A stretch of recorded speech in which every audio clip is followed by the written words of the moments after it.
So now continue. In these on images, this is on the media image. You have the introductory tour, this is what I told you. Then you have there's a simplified access to all the documentation of Mathematica, which is an encyclopedia like that. And then it's on images, a whole book. So to get the proper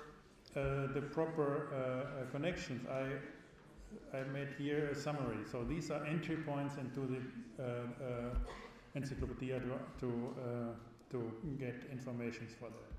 So therefore here it's importing images, how to get images to Mathematica, and I made a collection of ways how to get it in. It's not so complicated. So then how to create it from scratch, things like that we did last week. Then how to combine it, this will be around the exercise of today. And if you have, then you can translate it into other media. This, for example, to graphics, for textures on graphics, or whatever. So, and save these images. So that's a cycle of working. So here, with working with images, there is another advanced image processing, just to give you ideas what you can do. And there's a smooth translation between basic calibration of color formats to image size, then to all these AI techniques. Here, for example, you can. This is what the cameras start to do with the multiple lenses of the smartphones. Or there's a Leica camera. They have some 32 lenses, and they make multiple photos on different focus. So you can have photos which are where you can have the focus later. So these are the algorithms. So you can have image focus combined. So you have an image here. It's crisp here. The other one is crisp here. If you do that, then you get a crisp photo which is here and here crisp.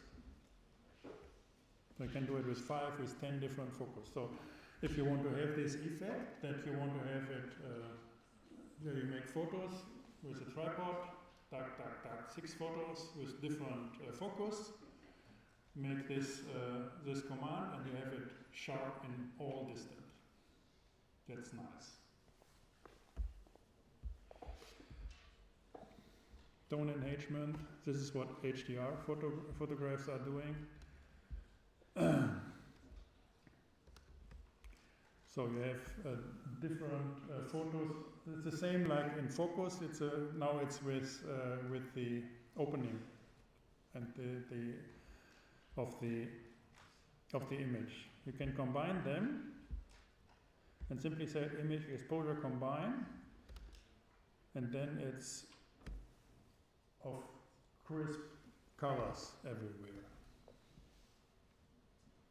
Yeah. This is what HDR photographs. So they started doing it especially with the computing power of the smartphones. They start to beautify all the pictures. These are these kind of algorithms there, directly with your camera.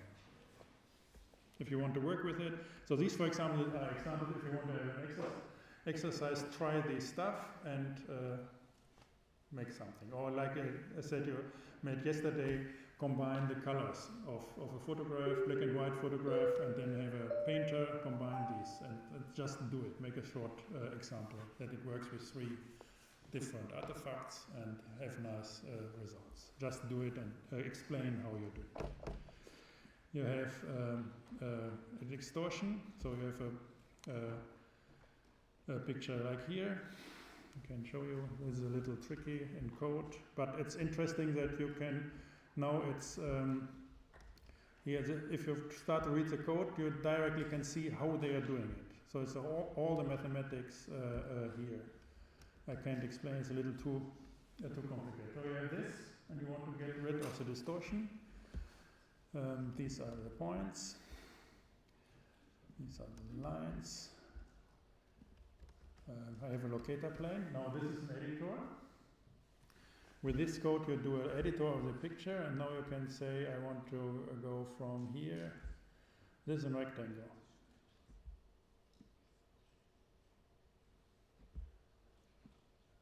So, and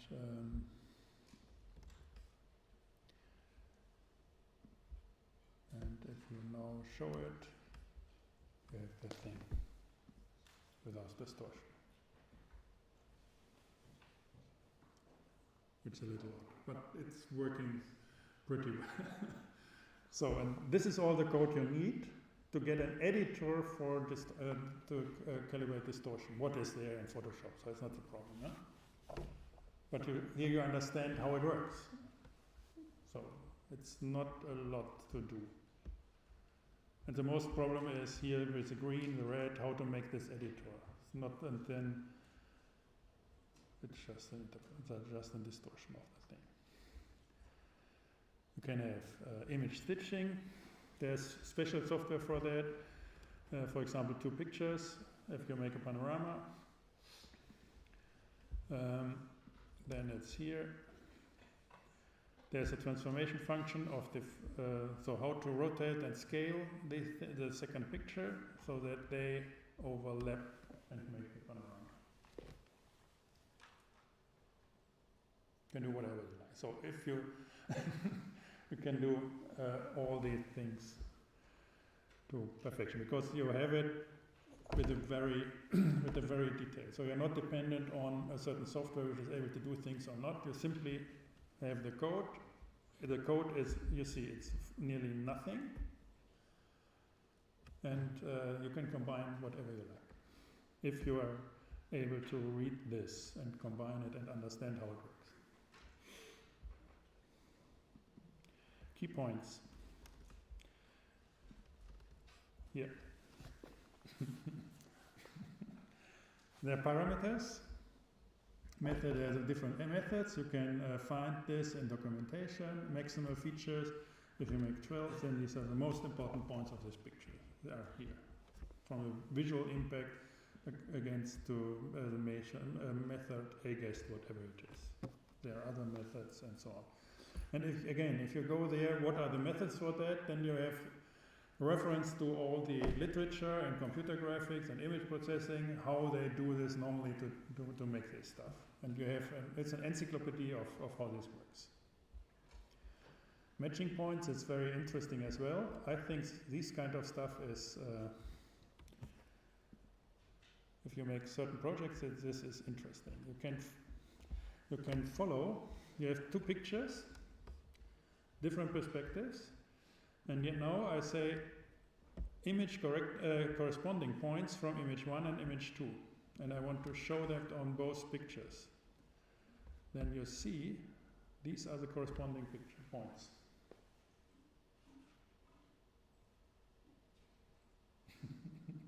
That's very helpful. So I think to play a little with that, to have so make a kind of artistic setup, playing with pictures, with space and so on, you can do a lot of interesting things. And you can have it dynamic, so with videos. You can follow things. Yeah? For example, you can have a video of something walking, and then you make these points on the sequence of on each picture of the video, and then you can have the form of a movement within. Very simple application. Then you can make a movement in space, and then you have it drawn on paper. If you make it with 2 cameras, you have it in 3D. So it's nothing more to do than this. So it's, all this is at your imagination, at your fingertip, if you want to make it.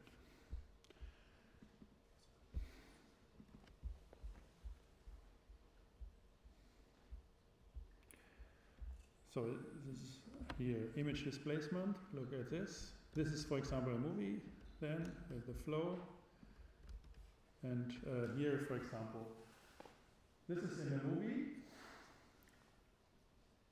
a series of things, and then the color is corresponding to the displays, the difference between these two pictures. So where the pixels are very different, they have towards red, and something you can check it how it works. And I think there are parameters to control it. So this is the change, the heat map of changing in a flow of images, which is interesting as well. Here, for example, you can sharpen pictures. So normally these pictures, they are not really focused, or they have you move while you take the picture in a certain direction. So this algorithm can find the direction of movement during exposure time. So and then he finds it and corrects it as a suggestion. So if you do that, we get a sharp picture.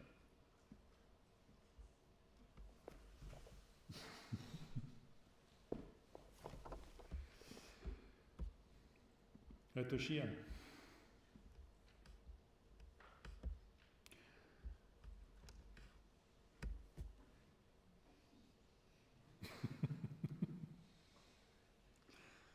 Cool, huh? And I want you to play in this exercise with this stuff. Or you can find, this is an image, and then there's a sub-image, and here we have this. Here, this is image partition. You can subdivide an image here in 45 pieces. No, it's image size 45 by 45, and then you have this array of images.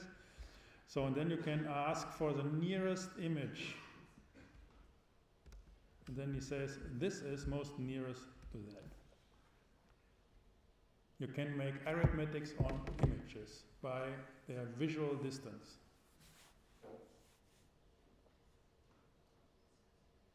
So, play around with it. Face detection, you have this, and then you ask, where are the faces? We had it before. Character recognition, image identify is this here. So this here, for example, image identify, like text translate, looks in on web, and this is look in all classifiers, give me 6 results, and then it's a key lime, citrus, fruit tree, flowering tree.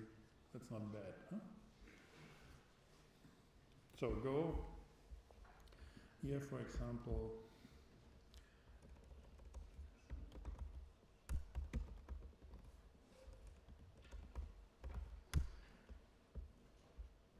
Go here,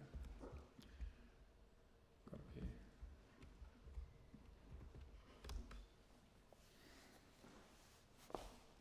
It simply knows. So this again you can take as text in our sum for recognition and so on, what I'm currently not doing, but I will improve these areas and put these things included. So what, for example, is, and these are examples we want to do then. You go, for example, with Street View, you make an analysis, and we did Wahlfläche, for example, with that. Then you go with Street View, random on cities, all over the world. And then you make these kind of points on Street View or on Twitter. Twitter is always geo-localized. You go with pictures of Twitter on certain locations, and then you can have a sum of the basic concepts or conceptions, or a sum on the pictures of a city compared Tokyo with Paris with Moscow, and you see it's amazing difference.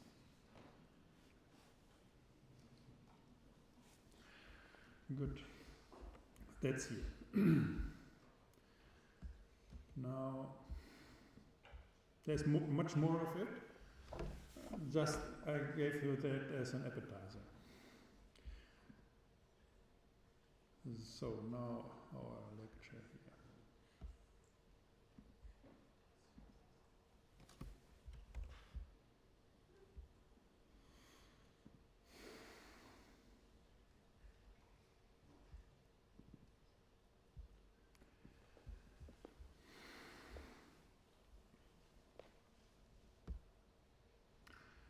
So let's go here.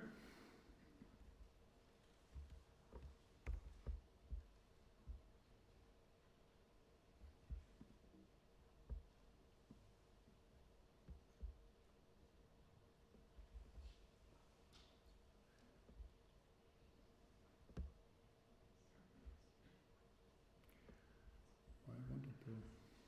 Okay, go.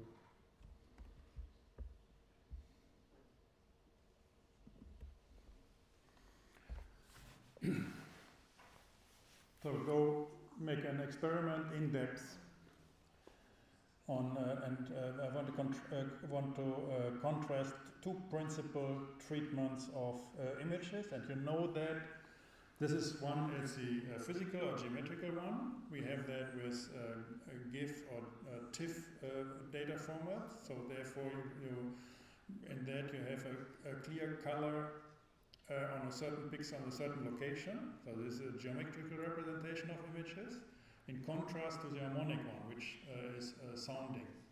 So therefore, it's the interplay. And then you are with JPEG, and JPEG is a waveform of picture. Therefore, you see these artifacts. So with GIF, you always lose the amount of colors, but the pixel is very precise, so the geometry is very precise, and with JPEG you get these interpolating artifacts. So I want to play around on a basic level in a GIF file to give you an understanding what it is, and then in the JPEG style, how this works.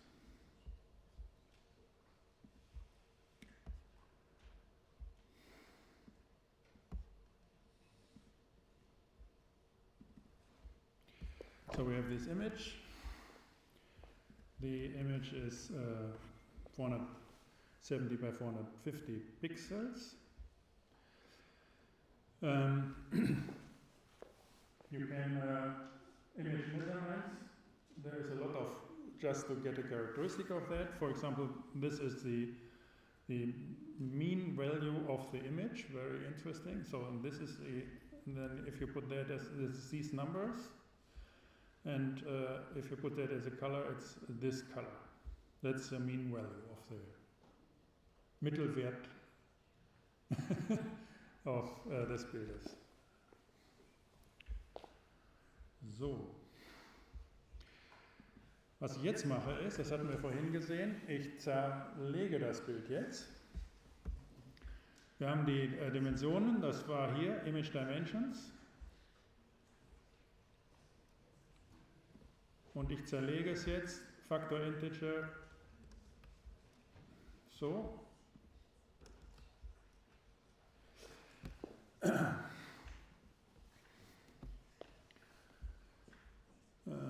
In zwei Teile und in einen Teil. So, jetzt sage ich, ich möchte gerne in der x-Richtung 4 und in der y-Richtung 24.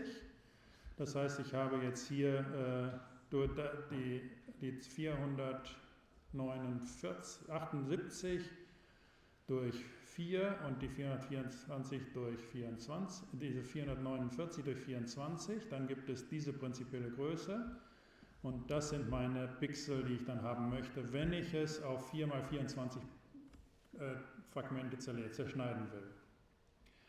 So, um das jetzt zu tun, das heißt die Zusammenfassung, dann habe ich hier 2 und 17 Teile. Und um das zu tun, das ist das Image und das hier zerlegt es in 4 mal so viele Teile.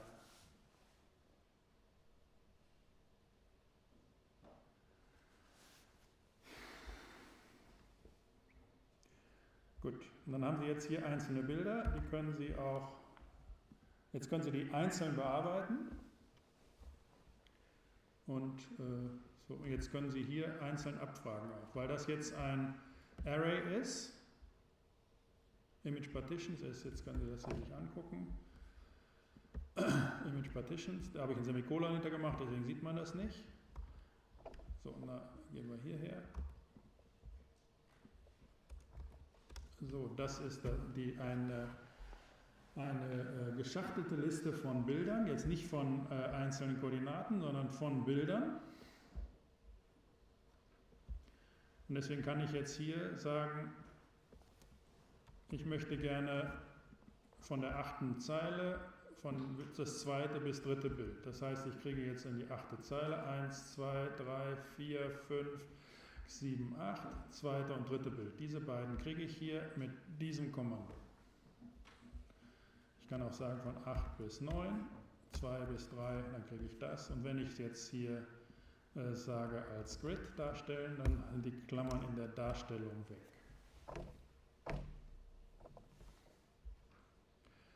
So, ich kann auch jedes über nächste Bild machen und so weiter. Aber Sie sehen, das wird jetzt, ich kann jetzt hier zum Beispiel sagen, ich möchte gerne das erste und ja, okay, lassen wir das für zu weit.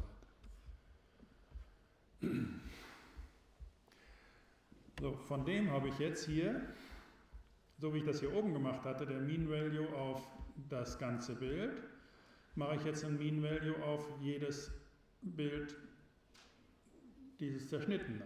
Dann habe ich jetzt hier statt Bilder, habe ich jetzt nur Farben, weil ich den Mean Value auf jedes Bild gemacht habe hier. Das sieht jetzt so aus. So, und jetzt kann ich diese Farben nehmen und mache die zu einer Grafik. Und dann habe ich hier eine Grafik, die so zusammengesetzt ist wie unser Bild. Zusammengepackt. Und jetzt ist dummerweise in der Grafik und beim Image die X- und Y-Koordinate gedreht, deswegen ist das jetzt längs, was aber so schlimm nicht ist.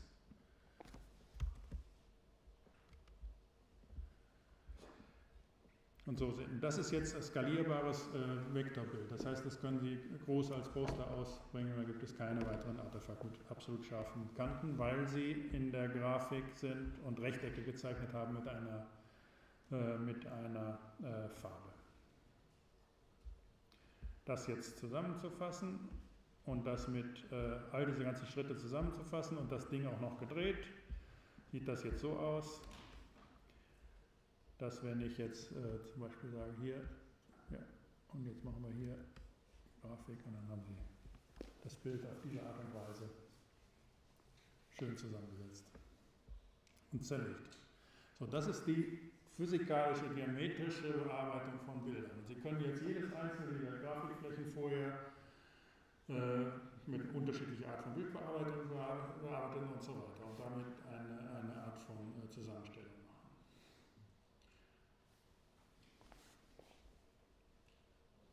Andere Parameter, sieht das Ding so aus. Ich kann das exportieren.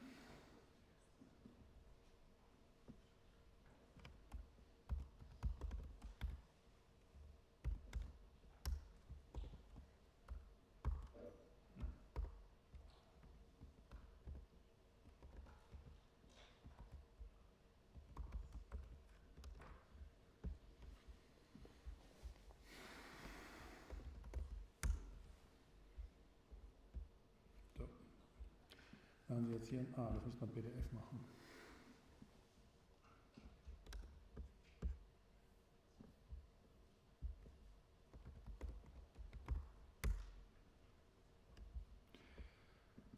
So, und dann haben Sie das jetzt als PDF in perfekter Auflösung.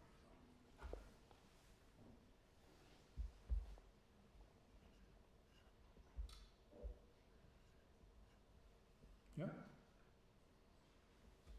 Mag ich sehr.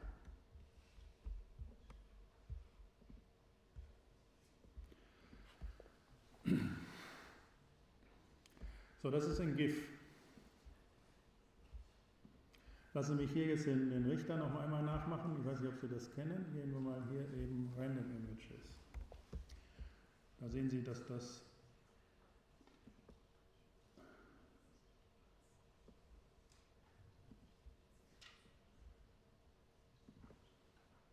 hier haben wir das, wo Sie diese Art von Bildern machen. Kann ich Ihnen zeigen, wie das geht. Random Color ist, mache ich ein bisschen größer wieder. Random Color macht Ihnen irgendeine Farbe.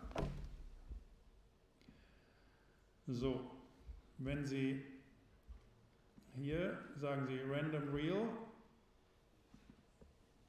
24 x 24 Dreier Farbtiefe von 0 bis 1. 0 bis 1, 24 x 24 3.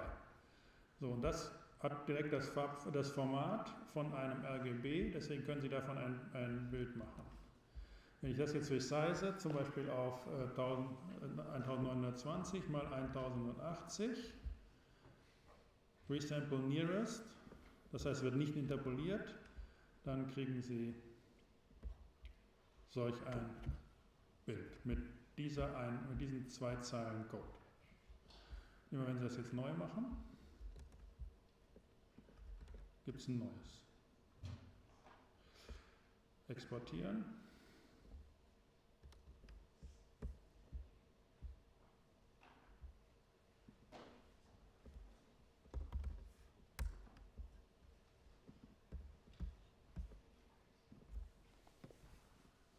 Dann, ja.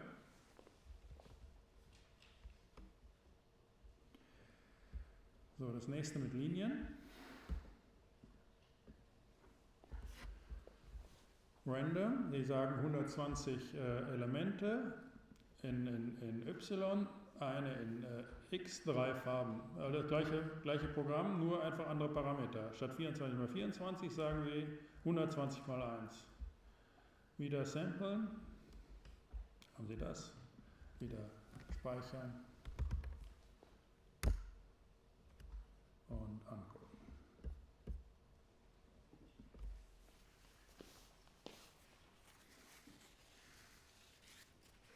So.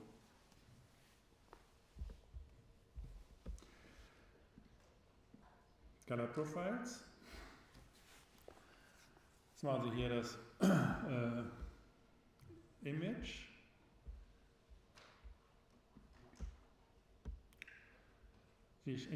Anstelle, dass Sie jetzt hier diese RGB-Farben holen, holen Sie jetzt zufällige Farben von diesem Bild. Random Choice holt Ihnen von den Image Data hier, das ist eine Liste von all den ganzen Pixeln, und dann holt Ihnen das immer ein Farbpixel daraus. Und davon machen Sie ein Feld von 120 x 4. Das macht diese Zeile. Wenn Sie das hochsampeln, kriegen Sie das mit einem anderen Farbprofil. So, ich möchte Sie nur anregen, dass Sie über Bilder so nachdenken. Das sind wirklich einfach nur Gitter, also Arrays oder Felder oder Volumen von Zahlen. Und das ist immer nur das. Und dann arbeiten Sie mit Arithmetik und mit der Symbolik und mit diesen Mechanismen einfach auf diesen Zahlenwerken und rendern das immer in eine andere Form. Mehr passiert nicht. Wenn Sie das ein bisschen, also das verstehen, haben Sie gewonnen. Mehr müssen Sie nicht lernen. So, und jetzt bedeutet es halt, dass Sie diese Begriffe hier, Random Choice, Image Data und so weiter, dieses Flatten, dass Sie das irgendwann kennen. Und dann, dass Ihnen das gefügig wird wie ein Vokabel in einer fremden Sprache. Und dann ist es fertig. Dann können Sie diese Sache machen. Gut. So, also auf die Art und Weise werden die Sachen geometrisch zusammengesetzt. Entweder in einer Grafik oder in diesen JPEGs und Pixeln werden die einzelnen Pixel sortiert und zusammengesetzt und organisiert. Jetzt zeige ich Ihnen hier, wie Sie zu solchen Ergebnissen kommen. Jetzt wird das harmonisch, schwingen die Sachen ein. So, und das, was Sie tun, müssen wir eben mal in Folie schauen. Wo habe ich denn das?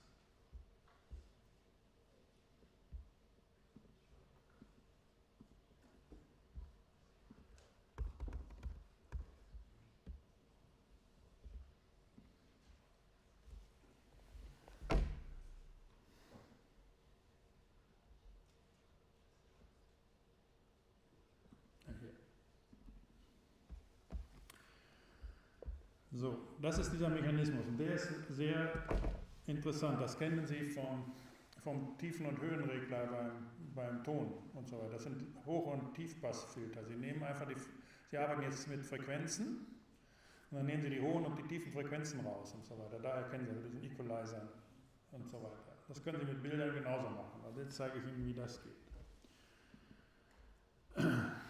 Das führt jetzt zu weit.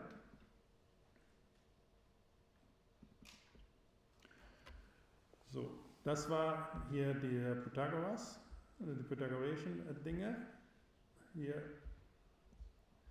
mit der Geometrie setzen Sie diese Dinge einfach so zusammen, geometrisch. Das haben wir gerade gemacht. Und jetzt gehen wir hier mit dem Tuning. So, wenn das hier etwas ist, dass Sie zum Beispiel jetzt bei dem Kreis sich das vorstellen, dann sagen Sie immer 1, 2, 3, 1, 2, 3. So geht das. Und dann drehen Sie das eigentlich immer in der Fläche und rollen das aus. Und dann haben Sie 1, 2, 3, 1, 2, 3, 1, 2, 3. So geht das. 1, 2, 1, 2, 1, 2. So ist das ausgerollt. Hier machen Sie das, dass wenn Sie hier die 3 haben, dann interessieren Sie nicht die Stützpunkte, sondern die interessiert die Welle dazwischen. Also nicht die Partikel, sondern die Welle interessiert Sie. Genau die andere Sicht. Das, was ich Ihnen erzählt hatte zwischen Sehen und Hören. Die Partikel können Sie sehen und das ist imaginär, das können Sie hören. So, und das hier, so sehen solche Daten aus von dieser Welle. Wenn ich das jetzt diskretisiere in 12 Schritten, dann sehen Sie, das sind alles diese irrationalen Zahlen, die nicht real sind. Also die man nicht sehen kann. So zeichnet man das, diese Daten. Wir sehen, das ist mit dem Cosinus, mit Sinus, mit diesen Funktionen gemacht. Das sind immer Zahlen, die es nicht gibt. So, die man nicht sehen kann, aber hören kann. So, jetzt machen wir hier den Trick, der heißt List-Line Plot, auf diese Zahlenreihe. Dann nehmen wir diese Daten und hier sind ein paar Formatierungen drin, eine dünne rote Linie, Achsen nicht zeichnen, also die X-Achse zeichnen, die Y-Achse nicht, die Größe ist 248, so ist alles nicht wirklich schwierig. So, dann sehen Sie, dass das so eine Sinuskurve ist. Und wenn Sie diese Daten jetzt, das macht Fourier, wenn Sie jetzt das heißt einfach nur dieses Kommando hier, wenn Sie haben die Daten, dann haben Sie den Fourier hier. Und wenn Sie das jetzt zeichnen, den Digital Daten in Fourier, dann wird jetzt ausgemessen, welche Frequenz das hat.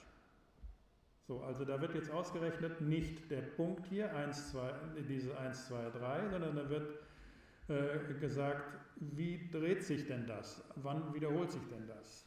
Jetzt rechnen wir nicht auf der ausgerechneten Linie, sondern in den Winkeln des Kreises, die sich wiederholen. Also wie schnell wiederholt sich das? So, und das heißt, wir haben den Radius des Kreises. Und dies ist ein Kreis mit dem Radius 2 in diesem Fall. So, und wir kommen jetzt immer von dem Radius, den man nicht sehen kann oder hören kann, auf die Fläche, die man sehen kann. Und mit Fourier können Sie die Fläche, also das, was man sehen kann, in das, was man hören kann, übersetzen und das, was man hören kann, wieder in das, was man sehen kann, übersetzen. Und das einmal sieht man eben hier die Welle, wenn man es beides angucken will, oder einmal die Amplituden der Frequenzen. So, jetzt zeige ich Ihnen mal, wie das hier, damit Sie ein Gefühl dafür kriegen.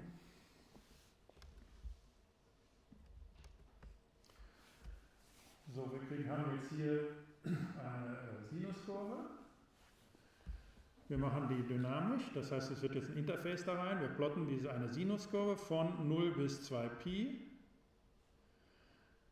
Und hier wieder Ticks, dass man hier das darstellt zwischen minus 1 und 1, 0π, 2π, das ist hier. Und Image Size ist das. Und jetzt haben wir auf diesen Parameter f hier, also die Frequenz, haben wir einen Slider gemacht. Dynamik hier, Dynamik hier. Deswegen kann ich jetzt, der geht hier von 1 bis 6, das heißt, der Sinus geht an einer höheren Frequenz. Das ist eine Multiplikation, das heißt, die Frequenz wird höher. Wenn ich das jetzt hier also drehe, wird das höher.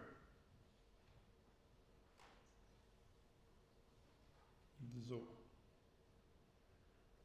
Das ist das, was man sehen kann. Wenn man was hören kann, ändern sich hier die Frequenzen. Dann geht die Frequenz im Prinzip hier rauf. Also wird höher, wenn man den Slider hört. Also diese Zahl von 1 bis 6 ist auf, das ist unser Slider.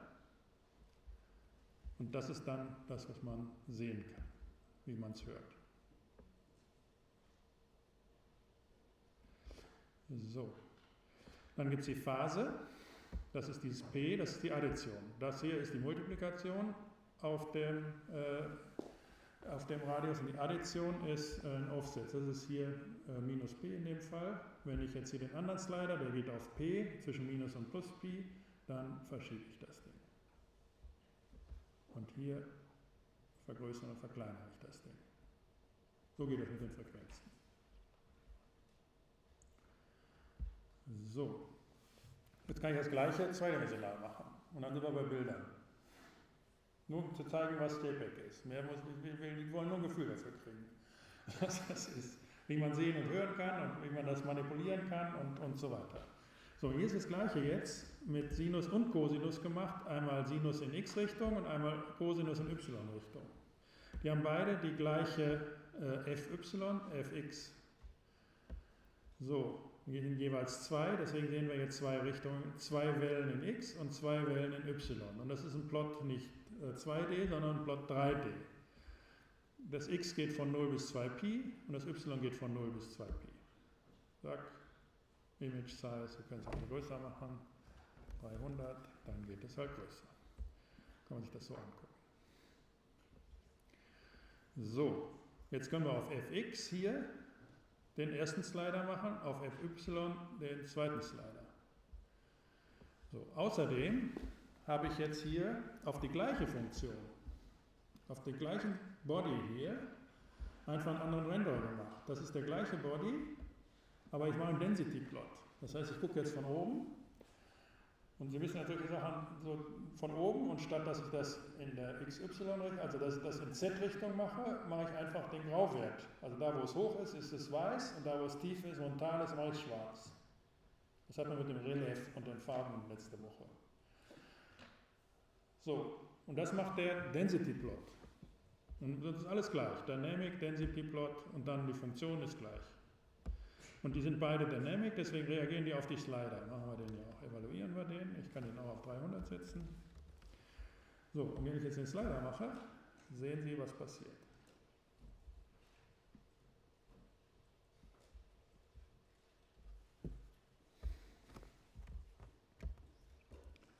Das sind wunderschöne schöne Setups. Das ist jetzt nur das harmonische Zusammenspiel von zwei Zahlen in x und y. Das ist eine Proportionalität. Der Raum klingt. Das sind die Resonanzen von dem Raum.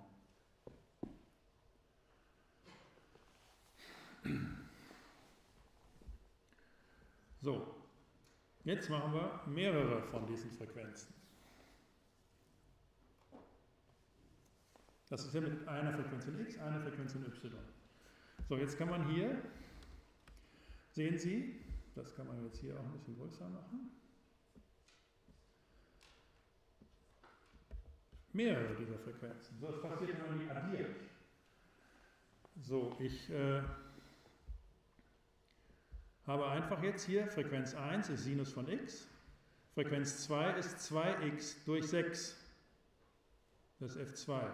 f3 ist f1 plus f2, einfach addiert. So, jetzt haben Sie hier f1, f2, ne, f1 ist hier, f2 ist das hier und das ist f3, einfach addiert.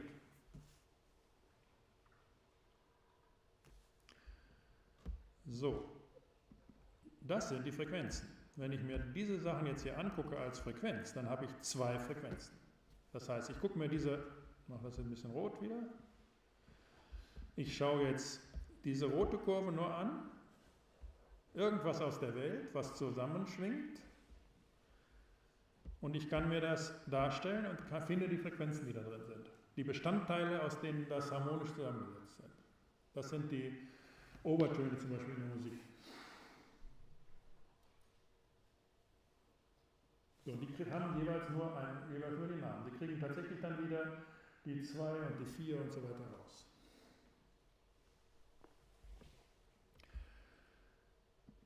So. Und wenn Sie jetzt etwas zweidimensional machen mit 2 Funktionen, dann sehen die Bilder so aus.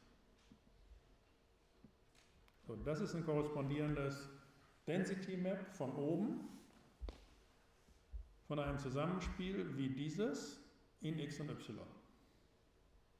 Das sieht dann so aus.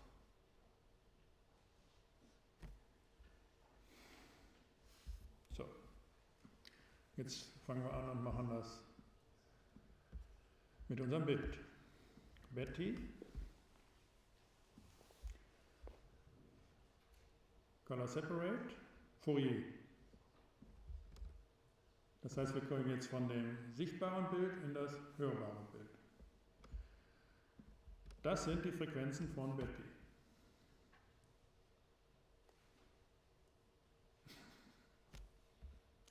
Das sind die Frequenzen von Betty in XY.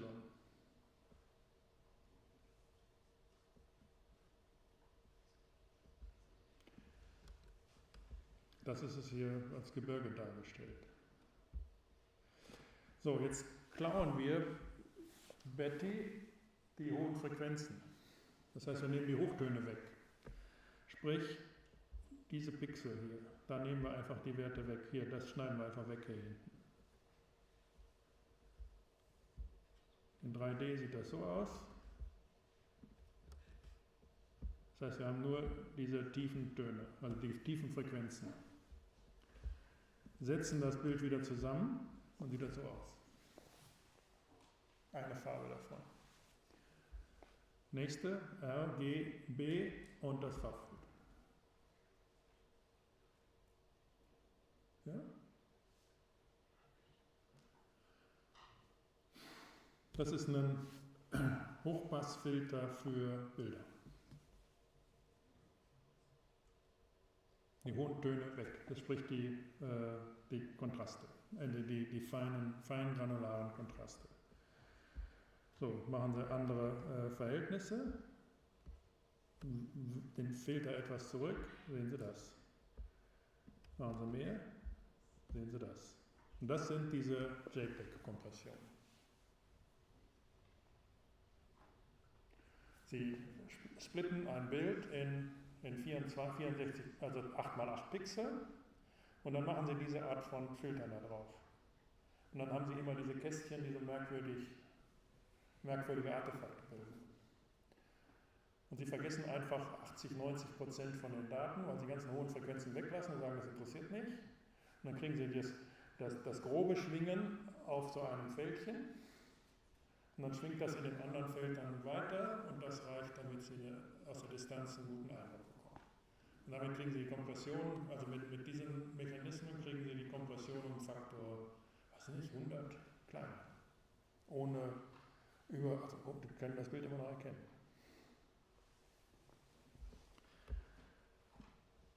So, und entsprechend können Sie einfach dann die Tiefentöne wegmachen. Und dann kriegen Sie nur die Kontraste.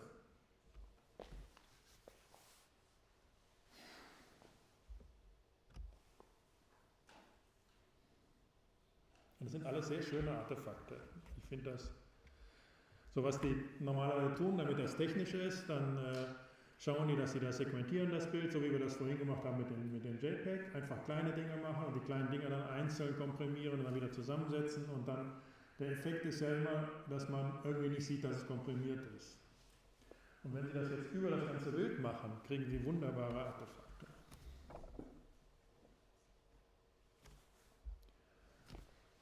So, dann sind wir fast durch. So, hier haben wir es interaktiv.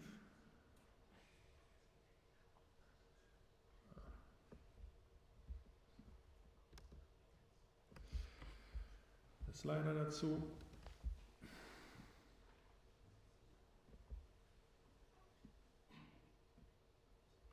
Stimmt was nicht. Fehler drin. Lassen wir. Können Sie sich das vorstellen? Und so sehen die typischen Bilder vom Fourier aus. Das finden Sie sehr häufig in all den Artikeln und Diskursen. So, das ist das ist die Density Map. So, das ist ein Bild, wie wir das hier hatten.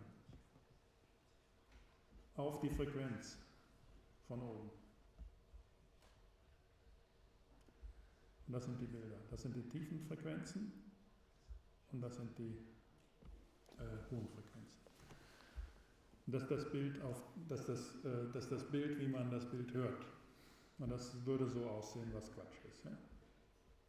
So, wendet man das an, zum Beispiel auf dieses Bild, und jetzt nicht in XY, sondern nur in X. Das heißt, ich mache jetzt statt in XY dieses Fourier in beide Richtungen einfach aus dem Bild eine Linie aus Zahlen und lasse auf dieser langen Linie von Zahlen das schwingen und kappe die hohen Frequenzen. Und dann schneide ich das Bild wieder in Stücke und setze es wieder zusammen, dass es wieder ein Bild gibt. Das macht diese Funktion, mehr ist das nicht. Schritt für Schritt. Wenn ich das mir angucke, sieht das so aus. Und auch das ist ein sehr schönes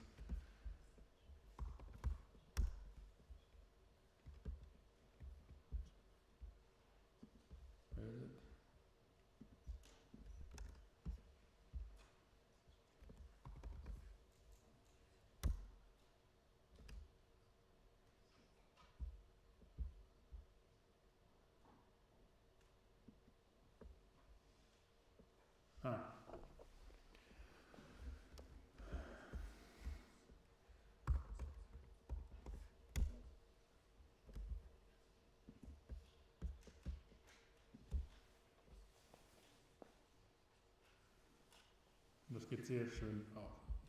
So, jetzt habe ich einfach immer Gerhard Richter irgendwie ein bisschen nachgemacht, weil mir das sehr gut gefällt.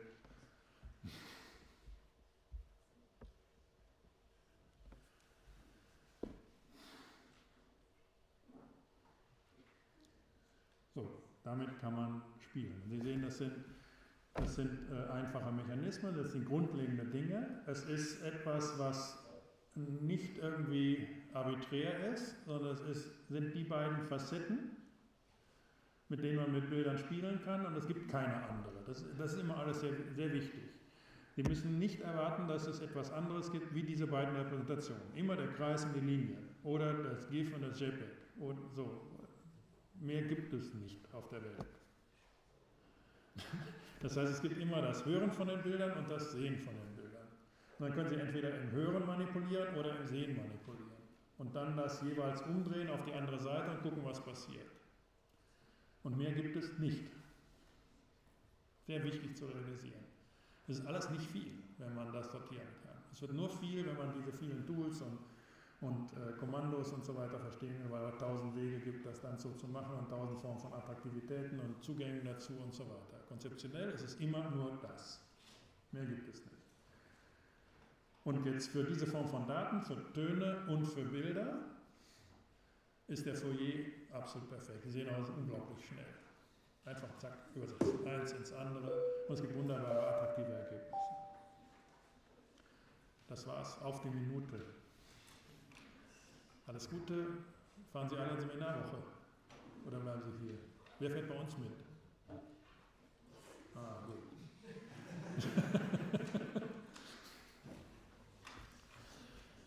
Ja, also eine gute Woche und dann sehen wir uns beim nächsten Mal. Bis dann.